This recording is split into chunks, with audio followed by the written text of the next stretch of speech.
Hozir biz monosaxarid va disaxaridlarga oid tajribalarni bajaramiz.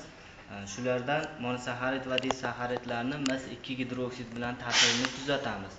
Buning uchun bizga kerak bo'ladigan reaktivlar: 1% glyukoza eritmasi, 1% saxaroza eritmasi, 5% natriy gidroksid eritmasi hamda 5% mis sulfat eritmalari kerak bo'ladi.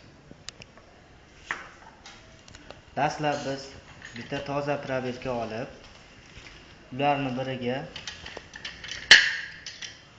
1% glyukoza eritmasidan 2 ml miqdorda quyib olamiz.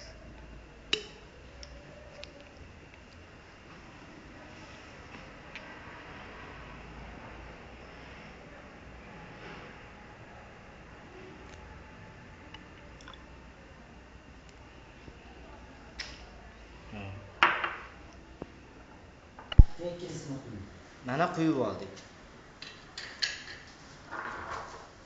Endi esa saxaroza eritmamizdan 2 ml miqdorda o'lchab olamiz.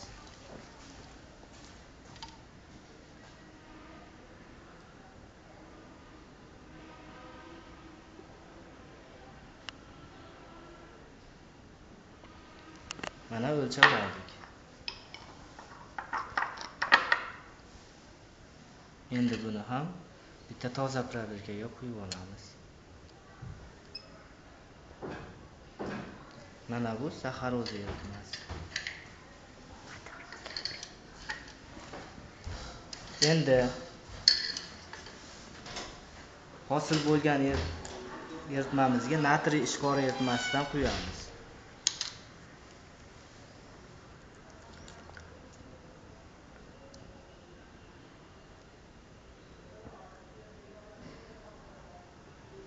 Mana 1 ml miqdorda natriy ishqori eritmasidan o'lchab oldik.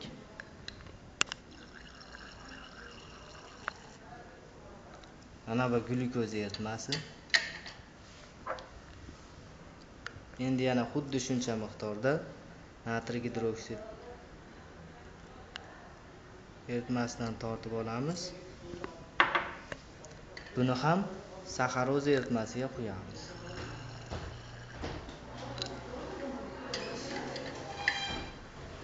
Mana aralashma tayyor bo'ldi.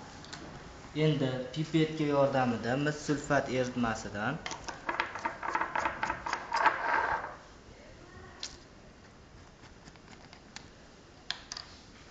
har bitta probirkaga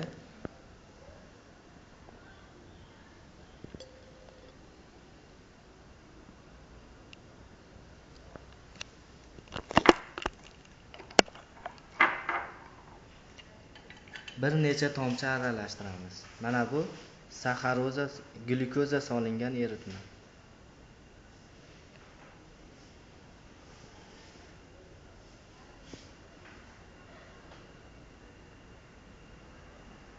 Mana dastlab ko'k cho'kma hosil bo'lyapti. Bu cho'kma mis 2 gidroksid hisoblanadi. Buni biroz chayqatganimizda cho'kma erib ketadi va tiniq ko'k rangli mis 2 glyukozat kompleksi hosil bo'ladi. Mana eritmani kuzatishingiz mumkin.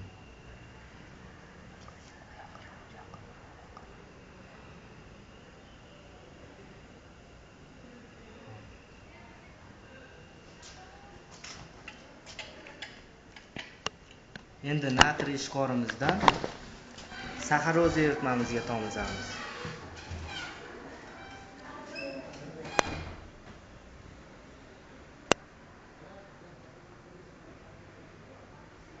Mana bunda ham ko'k cho'kma hosil bo'ldi.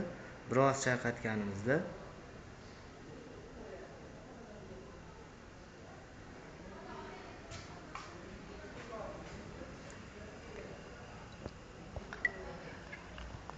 ko'k rangli eritma hosil bo'ldi.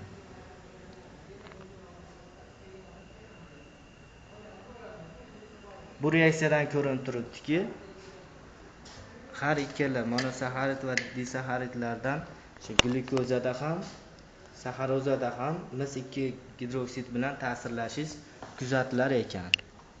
Jarayonni quyidagi tenglama bilan ko'rsatish mumkin.